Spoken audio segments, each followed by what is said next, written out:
Right now, as you are watching this video, Israeli ground troops are pushing deeper into southern Lebanon. Bridges are being bombed, villages are being evacuated by force. And this is not a drill. This is not a limited skirmish at the border. As of March 24, 2026, Israel's own defense minister, Israel Katz, has officially and publicly stated that the Israeli military will occupy southern Lebanon all the way up to the Litani River. Let that sink in for a second. The Litani River sits roughly 30 kilometers, about 19 miles, inside Lebanon. We are not talking about a border fence or a buffer strip a few hundred meters wide. We are talking about seizing nearly 1/10 of an entire sovereign country. And here is what made me stop and really think hard about this. A senior Israeli official was quoted in an Axios report saying, and I want you to really hear these words, "We are going to do what we did in Gaza." Those words, that framing, coming right now, in March 2026. This is not ancient history. This is not something that happened decades ago. This is unfolding right now, today, and the entire world is watching. While more than 1.2 million Lebanese civilians have already been forced out of their homes. 1.2 million people. That is roughly 1 in every 5 people across the entire country of Lebanon, displaced, in just a matter of weeks. And yet the big question that almost nobody is asking loudly enough is this. Is this a temporary military operation? Or is it the beginning of something that will last for generations? Stay with me, because I have been following every development on this story. And by the end of this video, you are going to have a complete picture of what is actually happening, why it happened, what the real consequences are for the entire region, and what I personally think this means for the future. Welcome to Unlocked History Hub. If you are new here, this channel is where we go beyond the headlines and actually dig into what is really going on in the world's biggest conflict zones, with context, with history, and with honest opinion. If this video gives you value, please hit that like button right now. It genuinely helps more people find this content. And subscribe with the bell icon so you never miss an update, because this situation is moving fast and I will be covering every major development as it happens.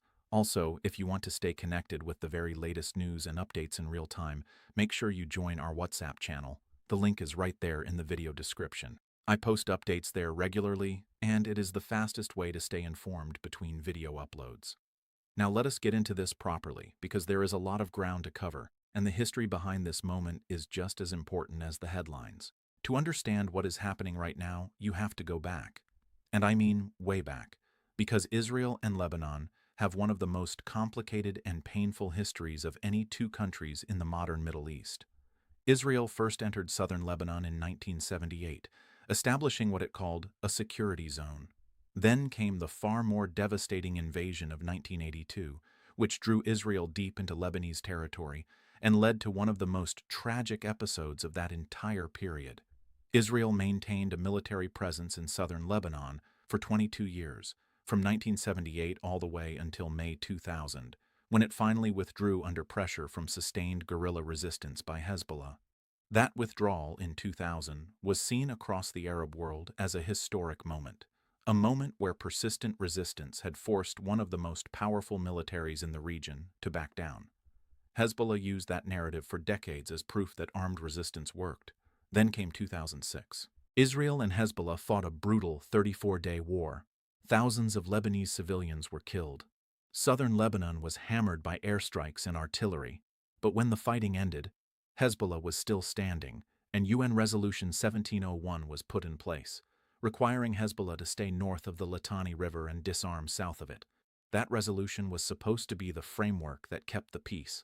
It never fully worked. Hezbollah rebuilt, it rearmed, and here we are in 2026, right back at the same river, with the same fundamental question: who controls southern Lebanon? What triggered the current escalation goes back even further, all the way to October 7, 2023, when Hamas carried out its attack on Israel. Hezbollah immediately opened a second front by launching rockets into northern Israel, saying it was acting in solidarity with Gaza. That led to over a year of cross-border exchanges that officially paused with a ceasefire in November 2024. But even during that ceasefire, according to tracking data cited in the Wikipedia conflict summary I reviewed, Israel continued near-daily attacks inside Lebanon, killing around 500 people, including 127 civilians, in what was supposedly a ceasefire period. Then came February 28, 2026. The United States and Israel launched coordinated attacks on Iran, killing Supreme Leader Ali Khamenei in what was an extraordinary and historic escalation. In response to that, Hezbollah launched a large-scale rocket attack on northern Israel on March 2, 2026. Israel responded by striking Beirut. And from that point forward, the situation spiraled rapidly into the full-scale conflict we are watching today. Israel began ground operations in southern Lebanon on March 16, 2026. By March 24th, the defense minister has stated officially that the goal is to occupy up to the Litani River and create a permanent security zone. Now let me give you the numbers on the human cost, because I think sometimes in geopolitical analysis we get so focused on strategy and history that we forget what is actually happening to real people. According to the United Nations spokesperson Stéphane Dujarric, more than 1.2 million people have been displaced across Lebanon since early March 2026. Over 130,000 people, including around 46,000 children, are currently sheltering in collective sites, most of which are already at full capacity. Lebanese health authorities have reported at least 968 people killed and over 2,400 injured since March 2nd alone. Israel has destroyed 5 bridges over the Litani River since March 13th. It has accelerated the demolition of homes and villages close to the Israeli border. Human Rights Watch has stated that destroying homes wholesale in this manner would amount to what it calls wanton destruction, a war crime under international law. The Lebanese government itself, which is not exactly a pro-Hezbollah administration, particularly under the current leadership of Prime Minister Nawaf Salam, has condemned the attacks and called for direct ceasefire talks. And yet, despite all of that, Israeli Foreign Minister Gideon Sa'ar has publicly dismissed the prospect of direct talks, saying Lebanon must first take concrete steps to disarm Hezbollah. So this brings me to the question at the heart of this video. Is this a military operation with a defined endpoint, or is Israel setting up for a permanent occupation? And here is where my honest opinion comes in, because I have been studying conflict history long enough to recognize the pattern when I see it.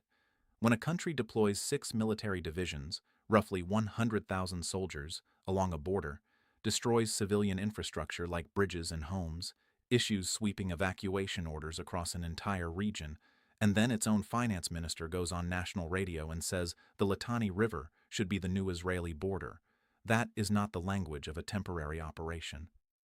Finance Minister Bezalel Smotrich said explicitly, and I am not misrepresenting this, that Israel needs a change of borders and that the Litani must become the permanent line.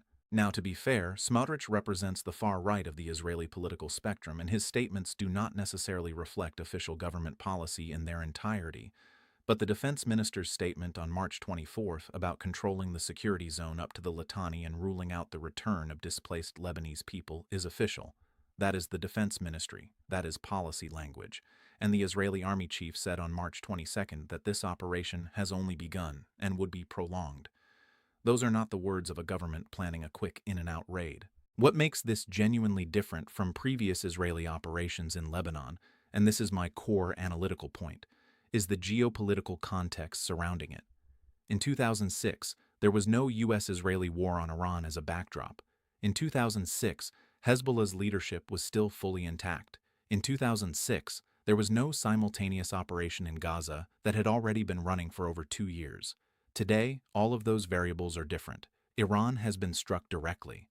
Hezbollah's top leadership, including Hassan Nasrallah and Hashem Safieddine, have been killed. The organization is fighting under enormous pressure from multiple directions simultaneously. And the Trump administration has publicly backed the Israeli operation, with a U.S. official stating that Israel needs to do what it has to do to stop the Hezbollah shelling. That is effectively a green light, even if Washington is trying to put some guardrails around infrastructure like the Beirut airport. When you have a militarily weakened adversary, a fully supportive great power backer, and a government that has explicitly said it wants a different reality in southern Lebanon, the conditions for a prolonged occupation are arguably more favorable to Israel right now than they have been at any point since 1982. But here is what history also tells us. And this is the part that the strategic planners in Tel Aviv should be thinking very carefully about. Occupations create resistance. The 22 years Israel spent in southern Lebanon between 1978 and 2000 did not produce security. It produced Hezbollah. It gave a militant organization a cause, a narrative, and a generation of fighters who had personal reasons to fight back. If Israel reoccupies the same territory now, especially under conditions where over 1 million Lebanese civilians have been displaced and entire villages have been demolished, what comes next, 10 or 15 years from now, is not likely to be stability. It is likely to be a new generation of fighters with a new set of grievances, backed by whatever regional powers are still standing and willing to fund them. That is not pessimism. That is pattern recognition. And it is why the question in the title of this video is not rhetorical. This genuinely could be the beginning of a forever war scenario, one where Israel maintains a costly military presence in southern Lebanon indefinitely, just as it did before, and just as the United States has done in its own conflicts in the broader region. The global consequences of this are already visible, and they are serious. Oil markets have been volatile since the U.S.-Israeli strikes on Iran began in late February. Lebanon's economy, which was already in catastrophic condition before this conflict, is facing what the World Bank has described as a potentially irreversible collapse if the current destruction of infrastructure continues. The regional diplomatic architecture, such as it was, is fracturing, with Arab governments caught between public outrage at home and strategic dependence on Washington. France's President Macron has proposed hosting direct Israel-Lebanon talks in Paris and delivered 60 tons of humanitarian aid alongside armored vehicles for the Lebanese military, which tells you something about how Europe is positioning itself relative to the U.S. approach. The United Nations Secretary-General has described the situation as deeply alarming, and the Lebanese state itself is in an extraordinary bind. It has officially banned Hezbollah's military activities, which took real political courage, but it cannot physically disarm Hezbollah, and asking the Lebanese army, which includes many Shia soldiers, to forcibly confront Hezbollah would risk fracturing the military itself. Every exit ramp from this conflict is complicated. Every path forward requires someone to accept an outcome they currently consider unacceptable. That is the definition of a conflict with no easy end. What I want you to take away from this video is the weight of this moment. This is not a news cycle that will pass in a week and then be forgotten. What Israel does in southern Lebanon over the next 6 months will shape the Middle East for the next 2 or 3 decades. If a negotiated framework emerges, one where the Lebanese army genuinely extends its authority to the south, Hezbollah's weapons are placed under state control, and Israel withdraws to the international border, that would be an extraordinary diplomatic achievement, and potentially more durable than anything tried before.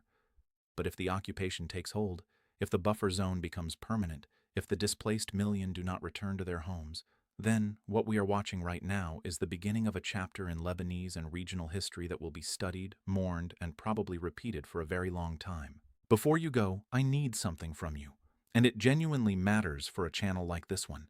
Drop a comment below and tell me what you think. Do you believe this Israeli operation will lead to a genuine long-term peace agreement? Or do you think we are watching the early stages of another multi-decade occupation? There is real debate on both sides of this, and I want to hear your perspective. Also, please share this video. Not for the algorithm, for the people in your circle who deserve to understand what is actually happening here, beyond the sound bites. A share takes 5 seconds, and it helps real, context-driven analysis reach the people who need it most. And again, if you want real-time updates between videos, the link to our WhatsApp channel is right in the description. Join us there and stay connected. Thank you for watching all the way through. Stay informed, stay critical, and I will see you in the next one right here on Unlocked History Hub.